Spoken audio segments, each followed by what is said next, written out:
донесат модерни заключици, меѓутоа за шалко не функционираат. Еден од тези заключици беше да се спомнал во иницијативата да треба регистар, регистар во иницијативата да е ставено не, сметуваш како заклучок да излезете регистар да загадуваш и дека тоа се донес. И што морам да кажам и тоа дека на тие комисии воопшто не доаѓа представник од одделението за екологија. Не знам кој пат тоа го напоменувам.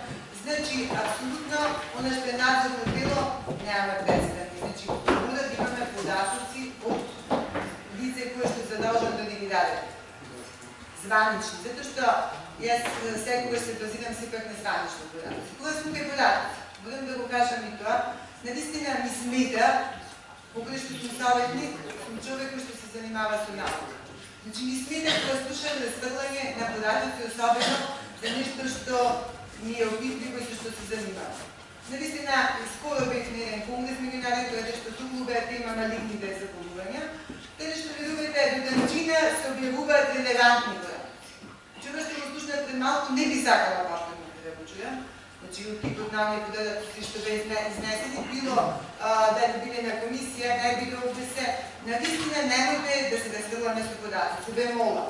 Значи, не јас како советник. Секогаш има компетентни лица кои што ги излагаат компетентни податоци, релевантни. Бе мола. Во идината да го почитувам.